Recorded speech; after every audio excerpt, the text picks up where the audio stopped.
Ravens fan, have you ever stopped to think about how important Marlon Humphrey has been to our team? He's one of the pillars of our defense, but it seems like he's being unfairly punished, and that's just not right. Marlon was fined twice in a single game against the Bengals, and believe me, these penalties don't reflect what he truly means to our team. What he did was part of the game, but these fines make us question whether he deserves to be treated like this. If you also think this situation is wrong, stay with me until the end because the truth needs to be told. Let's dive into why Marlon Humphrey truly doesn't deserve this. Go Ravens! Marlon Humphrey had a rough night in the Ravens' 35-34 win over the Bengals. Besides being crucial to the game, he ended up being fined twice for what were deemed dangerous plays.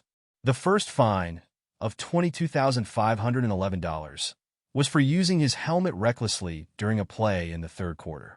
The second, for $11,255, came in the final quarter when he grabbed an opponent's face mask. These penalties brought Humphrey into the spotlight, but not for the reasons he wanted. These fines highlight how the NFL is tightening up on dangerous plays to protect players on the field. Although Marlon is known for his intense and physical style of play, he crossed the line at key moments. This reinforces the need for players to adjust their actions, especially in such competitive games. After all, the financial impact is significant, and even a small mistake can hurt both the player and the team's quest for victory. With a big matchup against the Steelers coming up, Humphrey will have to rethink his approach to avoid further penalties. He's essential to the Ravens' defense, but his aggression must stay within the rules to not compromise the team. And speaking of that, the NFL's stricter rules are sparking debates among players and fans. The NFL is becoming increasingly strict in punishing dangerous plays, and this has been changing the way football is played. In Week 10, for instance, 1.1% of all plays resulted in fines, highlighting the league's effort to reduce risks on the field. Actions like illegal helmet use or face mask grabs, like what happened with Humphrey, are direct targets of this new approach.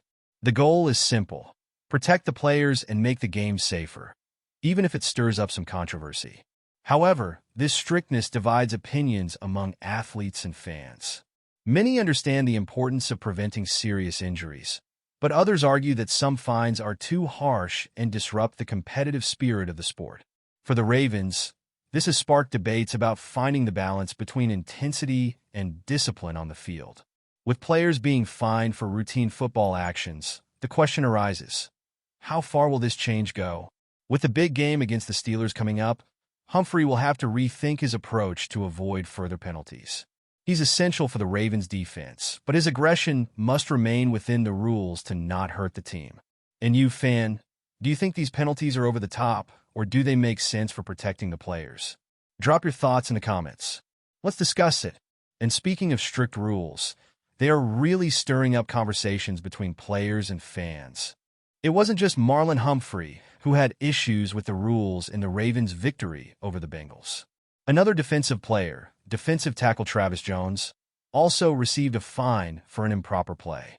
He was penalized $22,511 for roughing the passer, hitting quarterback Joe Burrow in the head and neck during the fourth quarter. While the Ravens' defense was crucial for the win, these mistakes weighed on both individual performance and finances. These fines, though lasting only a few seconds, show how the NFL is focused on protecting players, especially in the more violent plays. For the Ravens, these penalties serve as a warning. They need to maintain intensity but not cross the line. It's a fine line where athletes have to know how to control both their strength and technique to avoid penalties that not only impact their wallets, but could also jeopardize a crucial game result. Although these infractions might seem harsh for the players, the money from the fines goes to the Professional Athletes Foundation, which supports former players in need. This helps ease the impact of the penalties, but it doesn't lessen the pressure on players, especially during a season filled with rivalries. Meanwhile, with the Steelers' game on the horizon, will these fines affect the Ravens' defense focus? Well, we're past the halfway mark, but before we continue, I noticed you haven't hit that like button yet. It's really important for helping YouTube recommend my videos, and by doing so, I can keep bringing you content like this. So, hit that like button. It's free, and it helps a lot. Thanks. Let's keep going. Fines are always a sensitive topic for players, especially when the amounts are so high. Marlon Humphrey, for instance, is in the middle of a 5-year contract worth $97.5 million, earning $11.75 million this season. Even with that amount, losing over $30,000 to fines can have a significant impact, especially for a player who is already a key part of the Ravens' defense. For him, every penny matters, and these fines can serve as a reminder to be more disciplined on the field. In addition to affecting their bank accounts, fines can also impact a player's reputation. Being fined for infractions during a game can give the impression that the athlete is reckless or unable to control his aggression. This is something that Humphrey will certainly want to avoid, especially in crucial games like the upcoming matchup against the Steelers. For players, these penalties are a direct cost of the game, but they also serve as a wake-up call to stay alert to the rules and not hurt the team at decisive moments. In the end, the money from the fines goes to a good cause, as it's donated to the Professional Athletes Foundation, which helps former players in financial distress. Still, it's tough for athletes to see their efforts penalized financially. With this in mind, will Humphrey, now more aware of the consequences, adjust his playing style for the next game against the Steelers?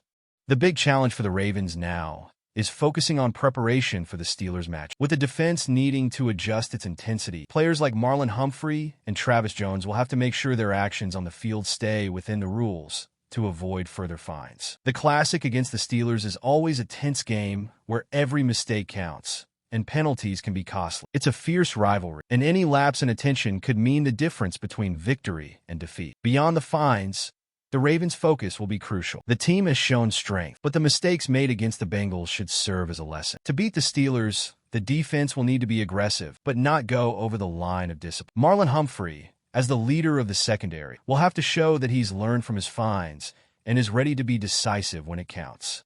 In the end, it's not just physical skills, but the right game mentality that will make the difference. The showdown will be critical for the Ravens, and every step counts. But with the experience of Marlon Humphrey and his defensive teammates, the team has everything it needs to correct its mistakes and come out victorious. Will the Ravens' defense be able to stay in control and secure the win in such an important game? Now, with everything that has happened, the big question is, did Marlon Humphrey really deserve these fines? For a player who's so vital to our defense, this seems like a tough blow. But is the NFL being fair, or is it going too far? And you, fan, do you think these fines are fair?